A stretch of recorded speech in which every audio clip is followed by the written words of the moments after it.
एक दिल हजार अरमान। मेरी हाई स्कूल परीक्षा समाप्त होते ही अपने गांव जाने की तैयारियां होने लगी। तभी माँ ने पिताजी से कहा, हम लोगों को कानपुर देवराजी के घर पहुंचा दीजिए। वह कुछ पचर्जिंग करके 3-4 दिन बाद उनके परिवार के साथ ही गांव चले जाएंगे। अतः पिताजी ने अपने छोटे भाई के घर कानपुर हम लोगों को पहुंचा दिया और स्वयं ड्यूटी पर लखनऊ वापस लौट गए। महिलाओं में एक आदत होती है कि जब कोई रिश्तेदार उनके घर आता है तो वो अपने मित्र परिवारों से उसे अवश्य मिलवाती है। कानपुर चाचा के घर पहुंचने के दूसरे दिन चाची ने मेरी माँ से कहा, चलिए भाभी, आपको अपनी एक बहुत खास मिलने वाली के घर ले चले। नहीं, मैं घर में रहूँगी, मेरे सिर में दर्द है। अपने भतीजे को साथ ले जाओ। और चाची अपनी एक घनिष्ठ सहेली के घर मुझे साथ लेकर पहुँच गई। उनके घर में उनकी सहेली, उनके पति तथा उनकी 3 पुत्रियाँ थीं। उनके घर हम लोग पहुँचे तो उन लोगों ने चाची का बहुत आदर व सम्मान किया तथा पूछा, यह लड़का कौन है? लखनऊ में पोस्ट मेरे जेठ का इकलौता बेटा है, हाई स्कूल की परीक्षा देकर आया है, चाची ने उन्हें बताया। अरे, हाई स्कूल की परीक्षा तो मैंने भी दी है। उनकी छोटी बेटी बीच में ही बेहिचक बोल पड़ी। अच्छा, तो तुम वहाँ किस स्कूल में पढ़ते हो? बहुत चंचल थी वो, बेहिचक बातें करने लगी। जी, IC में, मेरा छोटा सा उत्तर था। लखनऊ तो बहुत अच्छा शहर है, तुम तो वहाँ खूब घूमते होगे, वहाँ बहुत अच्छा लगता होगा। फ्रैंक होकर हंसते हुए उसने मुझसे पूछा। मैं अत्यंत संकोची तथा लड़कियों से बात करने में झिझक अनुभव करने वाले स्वभाव का लड़का था, अतः मैं उसके प्रश्न का केवल उत्तर देता था, किंतु मैंने उससे कोई प्रश्न नहीं किया। मैंने केवल ये अवश्य कहा, कानपुर भी तो महानगर तथा बड़ा शहर है, इसे तो एशिया का मैनचेस्टर कहा जाता है। अरे हटो, लिवर सिटी है।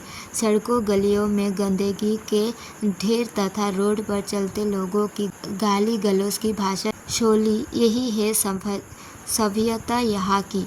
लखनऊ तो सभ्यता का प्यारा नवाबी शहर है जो प्रदेश की राजधानी है। मेरा तो बहुत मन करता है वहाँ घूमने जाऊँ। वो बोलती चली गई और मैं चुप बैठा सुनता रहा। उसकी बातों में भोलापन, अपनत्व तथा एक आकर्षण सा महसूस होने लगा मुझे। मेरी चाची और उसके माता पिता के बीच जो बातें होती रही वो मैंने नहीं सुनी। उसकी बड़ी बहनें गंभीर मुद्रा में बैठी रही। बीच बीच में चाची से वो लोग भी बातें करने लगती। मैं तथा वो लड़की बातों में फ्रैंक होते चले गए। हमारे बीच इधर उधर की बातें होती रही। वो बोली, ये घर वाले तो ना कहीं घूमने जाते हैं और ना मुझे ले जाते हैं। मैं आंटी के साथ लखनऊ तुम्हारे घर आऊँगी, तुम मुझे घुमा देना। सुना है वहाँ जो म्यूज़ियम, हजरतगंज, अमीनाबाद, इमामबाड़े बहुत अच्छे हैं। बड़ा अरमान है वो सब देखने व घूमने का। तुम मुझे हर जगह घुमा दोगे ना? हाँ, घुमा दूंगा, मैंने हामी भरी। तुम तो अपने मित्रों के साथ घूमने जाते होंगे? हाँ, मैं तुम्हारी मित्रों के साथ घूमने नहीं जाऊंगी, मेरे साथ तुम ही चलना। वो बेहिचक बोल रही थी। तभी उसकी बहन ने टोका, बहुत बोलती है, इतनी देर से बोलते ही चली जा रही है। मैंने कुछ गलत बोला क्या? मैं तो ठीक ठीक ही बोल रही हूँ, उसने बड़ी बहन को उत्तर दिया। तू गलत बोलती ही कहा है, अच्छा बोल जो तेरे मुँह में आए, कहकर बड़ी बहन चुप हो गई। बातों के बीच चाची ने उनके माता पिता को बताया, कल प्रातः बलामऊ ट्रेन से हम सब लोग अपने गांव चले जाएंगे। बस फिर क्या था, गांव जाने की बात सुनकर वो भी अपने माता पिता से जिद कर बैठी। हम लोगों ने कभी गांव नहीं देखा। अपने बहनों से बोली कि हम लोगों ने ना गांव देखा, ना बाग और ना ही खेत देखे। बड़ी बहनों ने भी माता पिता से आंटी के साथ उनके गांव जाने की बात पर जोर दिया। उनके माता पिता को आंटी पर विश्वास था, अतः पुत्रियों को जाने की हामी भर दी। मेरा वो चाची का परिवार तथा वो तीनों लड़कियां प्रातः बलामऊ ट्रेन से सवार होकर गांव के लिए चल दिए।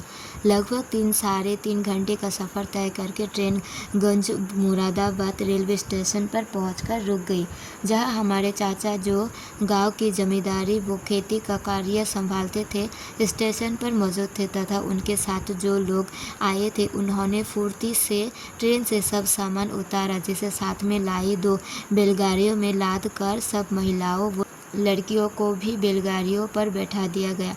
मैं चाचा के साथ दूसरी बैलगाड़ी में जिस पर माँ बैठी थी बैठ गया। हकबाहों ने बैलगाड़ियाँ हाँक कर रास्ते पर डाल दी। बैलों के घुंघरुओं की सुन के साथ गाड़ियाँ आगे बढ़ने लगी। वो लड़कियाँ बैलगाड़ी में पहली बार बैठी थी, तभी तो जब धक्का लगता तो चिल्ला देती और जब बैल दौड़ते तो ताली बजाकर खुश होती। आधा घंटा बाद बैलगाड़ियाँ गांव से घर के दरवाजे पर पहुंचकर रुक गई। सभी लोग वो रिश्तेदारी की लड़कियां मौजूद थी। आने वालों का आदर सत्कार हुआ, जबकि बाहरी केवल वो तीनों लड़कियां ही थीं, बाकी सब घर के ही लोग थे।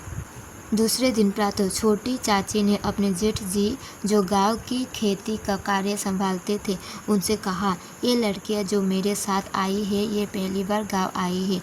ये लोग आम का बाग घूमना चाहती है तथा नहाना चाहती है। अच्छा तो आज शाम को पहले चलकर बाग देख लो तथा कल नहर का कार्यक्रम रहेगा, चाचा ने चाचे से कहा। शाम होते ही दो बैलगाड़ियाँ दरवाजे पर आकर खड़ी हो गई, जिन पर दोनों चाची कानपुर वाली लड़कियाँ सब लोग बैठ गई। हकबाहों ने बैलगाड़ियाँ बाग की ओर जाने वाले गलियारे पर डालकर हाँक दी। चांदनी रात में सफ़ेद चादर की भांति चांदनी बिछी थी। चाचा में वो परिवार के लड़के बैलगाड़ियों के साथ पैदल चल रहे थे तथा लठीन गाड़ियों के आगे वो पीछे घर के घेर कर चल रहे थे। बैलगाड़ियों को हकबाहे जब दौड़ाते तो बैलों के गले में बंधे घुंघरुओं की छुन के बीच लड़कियों का हंसी ठट्टे के स्वर निकलना बता रहा था कि इन्होंने बैलगाड़ी का सफ़र पहली बार किया है। बाग आ गया। बैलगाड़ियाँ बाग के किनारे खड़ी हो गई। बाग के अंदर पशुओं तथा लोगों को जाने से रोकने हेतु बाग के चारों ओर बबूल तथा झरबेरी के कांटों की बाट लगा दी गई थी, जिसे लठेत अपनी लाठियों से हटाकर बाग के अंदर जाने का रास्ता साफ कर रहे थे। तभी मैंने भी बबूल के कांटों का एक झाड़ हाथ से हटाना चाहा तो बबूल का एक बड़ा कांटा मेरी उंगली में चुभ गया, जिसे शीघ्र ही एक लठेत ने उंगली पकड़कर बाहर खींच लिया। कांटा निकलते ही उंगली से रक्त बहने लगा। उसी समय कानपुर वाली लड़कियों की छोटी बहन ने फुर्ती से आकर कहा, अरे ये तो बहुत रक्त बह रहा है, और उसने उंगली का रक्त अपने दुपट्टे से पोंछकर मेरी उंगली अपने मुंह में ले ली तथा इसके कुछ देर उपरंत उंगली अपने मुंह से बाहर निकाली, अपने मुंह में आया रक्त थूका और अपना दुपट्टा फाड़कर मेरी उंगली में पट्टी बांध दी। ये दृश्य सभी लोग देख रहे थे। इस दृश्य को देखकर मेरी रिश्तेदारी की एक लड़की, जिसके साथ कुछ लोगों ने मेरे साथ रिश्ते की बात मेरी माँ से की थी, किंतु माँ ने ये कहकर टाल दिया था कि अभी इन दोनों की उम्र ही क्या है जो शादी की बात की जाए। उस लड़की ने दूसरी रिश्तेदार की लड़की से क्रोध में आकर कहा, कल की आई इन्हें इतनी हमदर्दी आ गई कि दुपट्टा तक फाड़कर पट्टी बांध दी। उत्तर में उस रिश्तेदार लड़की ने मुस्कुराते हुए कहा, रक्त तो बह ही रहा है। इस स्थिति में उस लड़की ने हमदर्दी में यदि पट्टी बांध दी तो बुरा क्या किया। इस दूसरी लड़की से ही आगे चलकर मेरा विवाह हो गया, जो आज मेरे साथ है, मेरे बच्चों की माँ है। उस लड़की ने मेरी उंगली में पट्टी बांधने के बाद मुझे निर्देश दिया था कि देखभाल कर काम करना चाहिए। आकाश में चमक रहे चंद्रमा की चांदनी बाग के अंदर आम के वृक्ष के पत्तों के बीच से सनसन कर आ रही थी तथा वृक्ष के बीच जहाँ फासला था वह चांदनी छटा बिखर रही थी। लठेत बाग के चारों ओर घेर कर बैठ गई। दोनों चाची कभी किसी स्थान पर बैठ जाती तो कभी टहलने लगती, किंतु सभी लड़कियां प्रसन्नता से बाग के अंदर छलांगे मारने लगी। जिन वृक्षों की ढालें झुकी तथा बिल्कुल नीचे जमीन के पैरेलल थी, उन पर महिलाएं तथा लड़कियां बैठ गई। कोई आम तोड़ रही थी तो कोई आम चूसने में जुटी थी। छोटी चाची ने बताया कि कानपुर से जो तीनों लड़के हमारे साथ आई है, गाना बहुत अच्छा गाते हैं। इनका स्वर बिना संगीत के संगीतमय होता है। बड़ी चाची ने छोटी चाची से कहा कि इनका गाना सुनवाओ। छोटी चाची के कहने पर उन दोनों बड़ी बहनों ने बारी बारी गीत सुनाए। उनके स्वर गीतों से बाग का वातावरण ऐसा मनमोहक हो गया कि सभी लोग अपनी सुध खो बैठे। मैं मैं कुछ दूरी पर आम के वृक्ष की एक नीची डाल पर बैठा उनके गीत सुन रहा था। तभी मेरे निकट उनकी छोटी बहन आकर खड़ी हो गई और मुझसे पूछा, तुम यहाँ अकेले बैठे हो? हाँ, मुझे एकांत पसंद है। मुझे तो एकांत में उलझन होती है। खूब चहल पहल पसंद है मुझे। इच्छाओं का समुद्र उबाल मारता रहता है, किंतु क्या करूँ, यहाँ तो एक दिल है और 1000 अरमान है। देखो पूरे होते भी है या नहीं। चंचलता के साथ वो कहती रही और मैं सुनता रहा। मैंने उसे दृष्टि गड़ा और देखा और सोचने लगा, ये तो महत्वाकांक्षी लड़की है। सभी सुख सुविधाएं अपने दामन में समेट लेना चाहती है। किंतु उसकी बातों का उत्तर ना देकर मैंने पूछा, तुमने गीत नहीं सुना है? तुम बहुत अच्छा गाती हो। अच्छा बच्चा क्या? हाँ, गा लेती हूँ। वह मुझसे किसी ने कहा ही नहीं जो मैं गाती। वो बोली, यदि मैं कहूँ तो क्या गा सकती हो? संकोचवश मैंने कहा, तुम कहो और मैं ना गाऊँ, ये तो हो ही नहीं सकता। मुस्कुराते हुए उसने उत्तर दिया, तो सुनाओ कोई ऐसा गीत जो दिल की गहराइयों में उतरता चला जाए। मैंने भी मुस्कुराकर कहा, तथा जिस डाल पर मैं अधलेटा सा मैं बैठा था, उतर कर नीचे खड़ा हो गया और वो छलांग मारकर उसी डाल पर बैठ गई तथा पेड़ का टेक लगाकर जो उसने गीत गाना शुरू किया तो ऐसा लगा कि जल तरंग बज उठा हो। पहले तो बाग में अपनी अपनी मस्ती में टहलती लड़कियां, महिलाएं, लड़के, वो पुरुष सभी चौंक पड़े। उसका कोयल सरीखा स्वर जिसमें इतना आकर्षण कि पशु पक्षी भी आकर उसे घेर ली। बाग में उपस्थित सभी लोग धीमे धीमे कदम बढ़ाते उसकी ओर खींचते चले गए और उसे घेर कर खड़े हो गए। मुझे कुछ ऐसा महसूस होने लगा कि गीत के माध्यम से वो मुझसे अपने मन की बात स्पष्ट कर देना चाहती है। दोनों चाची तथा चाचा तो कुछ दूरी पर ही खड़े रहे तथा सभी लड़कियां वो लड़के उसे घेर कर खड़े हो गए। केवल वो लड़की दूर खड़ी रही जिसे इस लड़की द्वारा मेरी उंगली पर पट्टी बांधना बुरा लगा था। उसने 2 गीत सुनाए। उसके सुरीले स्वर में गाए गीतों में दिलों की धड़कनें रोक देने की शक्ति थी। जब उसने गाना समाप्त किया तो आहिस्ता आहिस्ता वहाँ से सभी लड़कियां तथा लड़के हटकर बाग में घूमने टहलने लगे। केवल मैं और वो वहाँ पर रह गए। तुम्हारी आवाज़ में जादू है, इतना आकर्षण कि आकाश में उड़ती हुई चिड़िया नीचे आकर तुम्हें घेर ले। इंसानों के दिलों की धड़कनें रुकने लगी। अच्छा भला इंसान दीवाना हो जाए। मैंने उसकी प्रशंसा की। तुम हुए? मैंने उसके प्रश्न का उत्तर ना देकर कहा, वास्तव में बड़ा आकर्षक है तुम्हारा स्वर। बहुत अच्छा गाती हो। तुम भी बहुत अच्छी हो। जो अच्छा है वो सभी को अच्छा लगता है। मैंने उत्तर दिया। मैंने तुमसे पूछा है। सबकी पसंद बताने की आवश्यकता नहीं है, ना ही मुझे औरों की परवाह है, उसने चेहरे पर बोल डालते हुए कहा। तुम तो बहुत अच्छी हो। मैंने उसके चेहरे के बोल देखते हुए मुस्कुराकर उत्तर दिया। इसी बीच चाचा की गरजदार आवाज़ आई, चलो लड़कियों, बहुत देर हो गई। चलो सब बैलगाड़ियों पर बैठ जाओ। बैलगाड़ियाँ चल दी। हम लोग चाचा के साथ पैदल चल रहे थे। लठित आगे पीछे चल रहे थे। बैलगाड़ियाँ कभी धीमी चलती तो कभी दौड़ लगा देती तथा हिसकोले और धक्के लगने पर लड़कियाँ आवाज़ निकाल देती। बैलगाड़ियाँ जब दौड़ती तो खूब हो हल्ला मचाती। कानपुर वाली लड़कियों ने पहली बार गाँव वो बाग देखा था तथा बैलगाड़ी में भी पहली बार ही बैठी थी। उन्होंने तो बैलगाड़ियाँ फिल्मों में देखी थी, वास्तविकता में तो मेरे गाँव आकर ही देखी।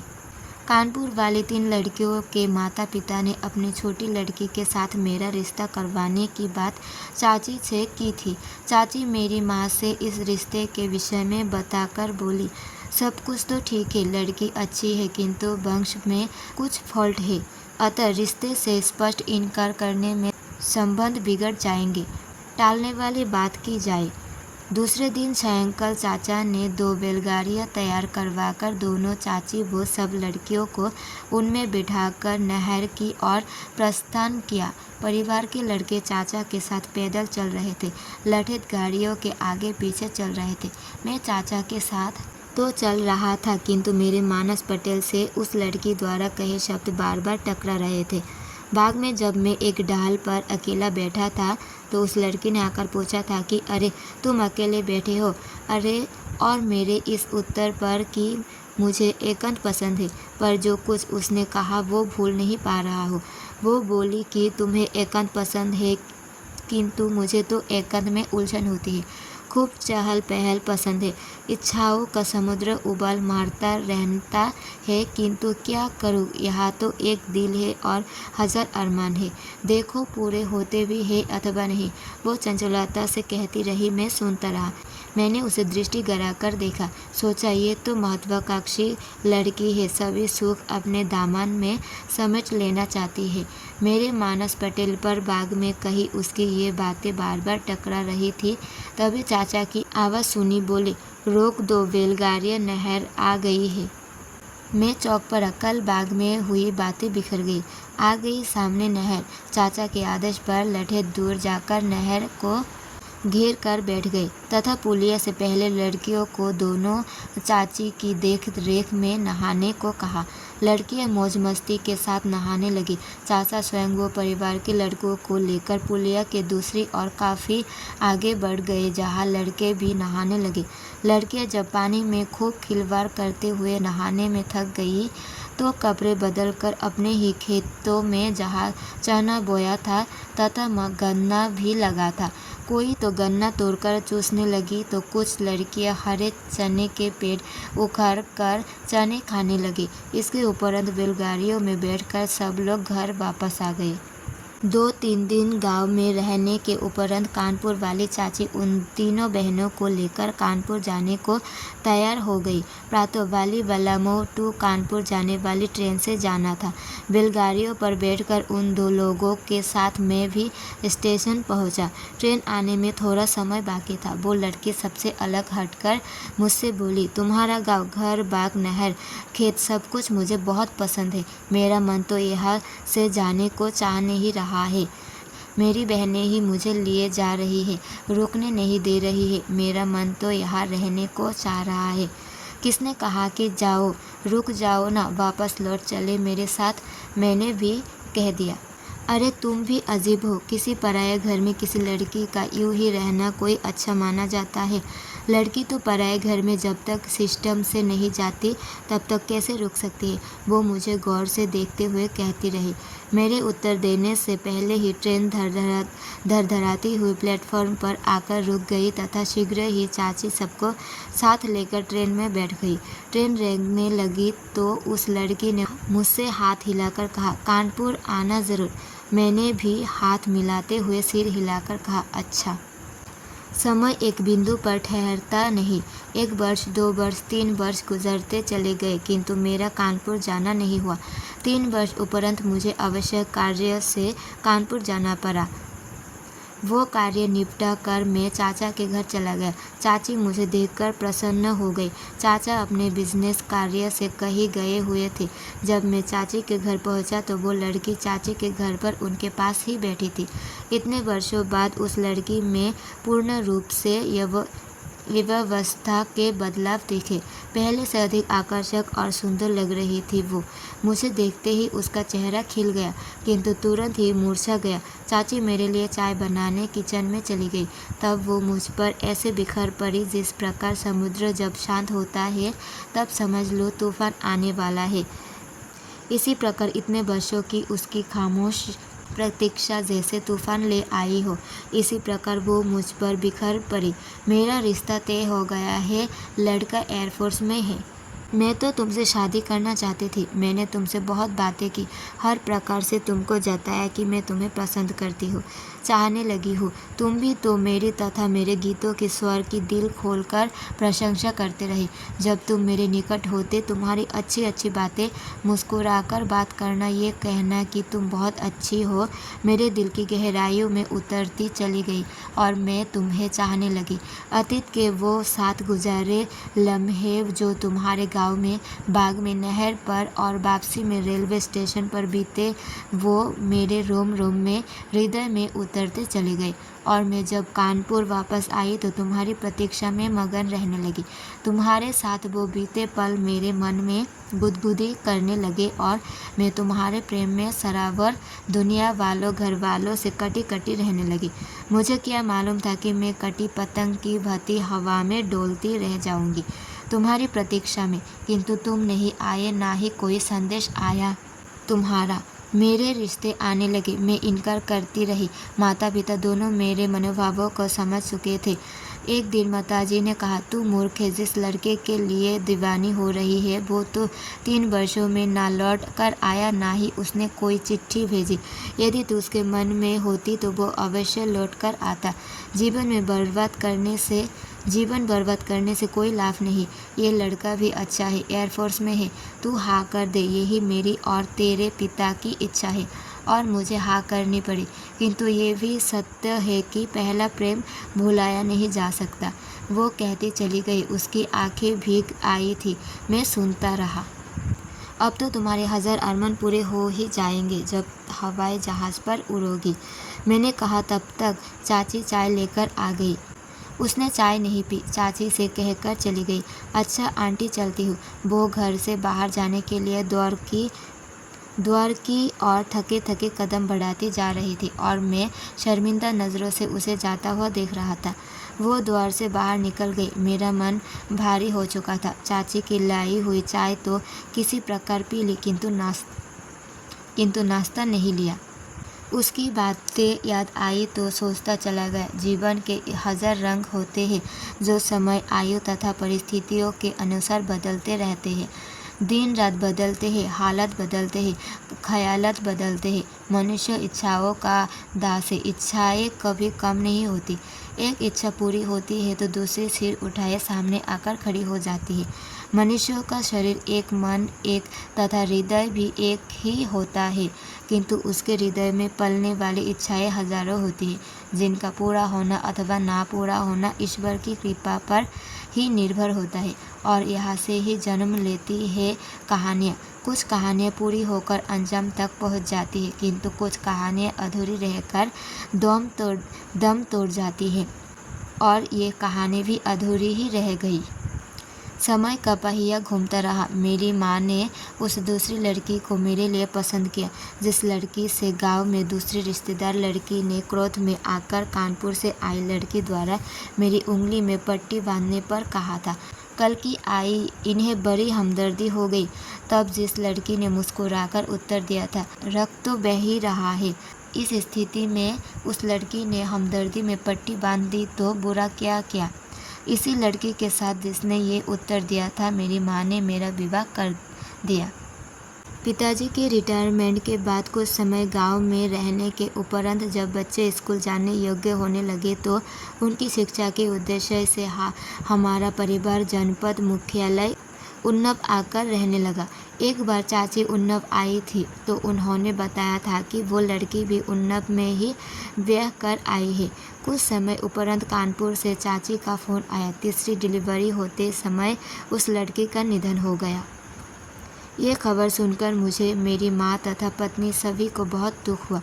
मैं कुछ देर के लिए अतीत के उन लम्हों में खो गया जब उससे मेरी पहली मुलाकात हुई थी। उसका बेहिचक मुझसे हर बात कह देना, खूब हंसना, चंचलतापूर्ण बातें करना, बाग में अपने मन की हर बात खुलकर स्पष्ट कह देना। एक बार तो वो बिफर कर बोली, क्या बताओ, एक दिल है और 1000 अरमान है। तभी मेरी पत्नी ने कूहनी मारकर कहा, कहाँ खो गए? उसके 1000 अरमानों में भले ही सब पूरे हो गए हो, किंतु उसका एक अरमान पूरा ना हो सका। धीमे स्वर में पत्नी ने कहा। मैंने चौंकते हुए पूछा, क्या कहा? उसने कहा, कुछ नहीं।